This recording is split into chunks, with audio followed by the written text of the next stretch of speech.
ৰাজদীপ ক'ব লাগিব যে এই চলিত বৰ্ষত প্ৰধানমন্ত্ৰী শ্বেখ হাছিনাৰ পতনৰ পিছত বাংলাদেশত যি মহম্মদ ইউনুছৰ চৰকাৰ গঠন হোৱাৰ পিছতে বাংলাদেশত সংখ্যালঘু যি ধৰ্মীয় হিন্দুসকল বা সনাতনীসকলৰ যি ধৰণৰ সাম্প্ৰদায়িক হত্যা হিংসা আৰম্ভ হৈছিলে তাৰ প্ৰতিবাদত সমগ্ৰ বিশ্বজুৰি প্ৰতিবাদী কাৰ্যসূচী আৰম্ভ হৈছে।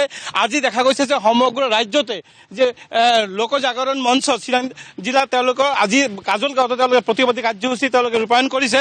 আজি জিলাখনৰ বিভিন্ন অঞ্চলৰ পৰা অহা কেইবা সহস্ৰাধিক পুৰুষ মহিলাৰ উপস্থিতিত আজি তেওঁলোকে কাজল গাঁৱতে বিশাল প্ৰতিবাদী সমদল উলিয়াই তেওঁলোকে বাংলাদেশৰ যি হিন্দুৰ ওপৰত চলি থকা অত্যাচাৰ এই অত্যাচাৰ তেওঁলোকে প্ৰতিবাদ জনাইছে। মই যিসকল আয়োজক আছে মই তেওঁলোকৰ পৰা জানিব যত্ন কৰিছোঁ। ডাঙৰি আগুৰি আহিব, কি ক'ব যে গোটেই বিশ্বজুৰি আজি প্ৰতিবাদী কাৰ্যসূচী চলি আছে বাংলাদেশৰ হিন্দুৰ ওপৰত নিৰ্যাতনৰ ওপৰত, কি ক'ব এই সন্দৰ্ভত? আপোনালোকৰ এই প্ৰতিবাদীয়ে ভাৰত চৰকাৰৰ বাংলাদেশৰ ওপৰত কি ধৰণৰ ব্যৱস্থা গ্ৰহণ কৰাটো বিচাৰে? আমি আশা ৰাখিছোঁ যে ভাৰত চৰকাৰে আজিৰ এই প্ৰতিবাদৰ জৰিয়তে তেওঁলোকে বাংলাদেশক চাপ সৃষ্টি কৰিব আৰু এই অত্যাচাৰ বন্ধ কৰাৰ কাৰণে পদক্ষেপ গ্ৰহণ কৰিব। কাৰণ তাতে আমাৰ হিন্দুসকল বহুত কষ্টত আছে, নিৰ্যাতিত হৈ আছে। সেইকাৰণে ভাৰত চৰকাৰে আন্তৰ্জাতিক পৰ্যায়ত চাপ সৃষ্টি কৰি এই অত্যাচাৰ বন্ধ কৰিব লাগে।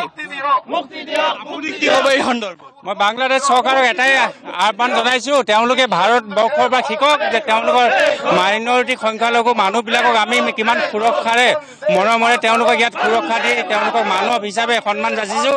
তেওঁলোকক ভাৰতবৰ্ষৰ পৰা শিকি আমাৰ যি হিন্দু সংখ্যালঘু আছে তেওঁলোককো সন্মান সহকাৰে জীয়াই থাকিবলৈ শিকক আৰু তেওঁলোকৰ যি মৌলবাদী শক্তিৰ প্ৰভাৱত চলিছে তাৰ পৰা মুক্ত হওক, নহ'লে তেওঁলোকে ভাৰতবৰ্ষৰ যি ছাপোৰ্ট এইটো অতি সোনকালে বন্ধ হ'ব আৰু তেওঁলোকে এখন দেশ হিচাপে জীয়াই থকাৰ কাৰণে দিগদাৰ হ'ব তেওঁলোকৰ কাৰণে। উপস্থিত আছে বিজনীৰ বিধায়ক অজয় কুমাৰ ৰায়। আপুনি কি ক'ব ভাৰত চৰকাৰক এই ক্ষেত্ৰত কি ধৰণৰ ব্যৱস্থা গ্ৰহণ কৰা উচিত হিন্দুসকলৰ হৈ থকা অত্যাচাৰৰ? প্ৰথম কথা, আমি হিন্দু মঞ্চৰ জৰিয়তে আমি চিৰাং জিলাই গোটেই অসমৰ লগতে গোটেই ভাৰতবৰ্ষৰ লগতে আমি বাংলাদেশৰ যি সনাতনীসকলৰ যি ওপৰত যি অত্যাচাৰ এই অত্যাচাৰক ধিক্কাৰ জনাইছোঁ, তেওঁলোকক প্ৰতিবাদ জনাইছোঁ। তেওঁলোকে অতি সোনকালে সনাতনীসকলৰ ওপৰত মাইনৰিটিসকলৰ ওপৰত অত্যাচাৰ বন্ধ কৰিব লাগে।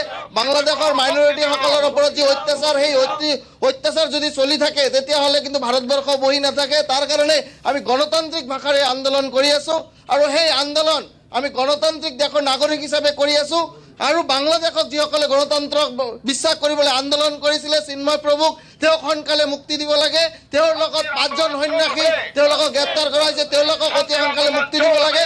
অন্যথা আমিও ভাৰতীয়সকলে বহি নাথাকিম। কিন্তু ভাৰতবৰ্ষ স্বাধীন কৰাৰ সময়ত আটাইতকৈ ডাঙৰ ভূমিকা ভাৰতবৰ্ষই আছিলে আৰু সেইকাৰণে ভাৰতৰো অধিকাৰ আছে যে সেই তাতে নাগৰিকসকলক সুৰক্ষা দিয়াৰ কাৰণে আৰু এই সনাতনীসকলক ৰক্ষাৰ কাৰণে ভাৰতবৰ্ষৰ সনাতনীসকলৰ অধিকাৰ আছে। ধন্যবাদ জ্ঞাপন কৰিছোঁ জয়ন্ত দেৱনাথ আমাক পোনপটীয়াকৈ পৰিৱেশ দেখুৱাবৰ বাবে।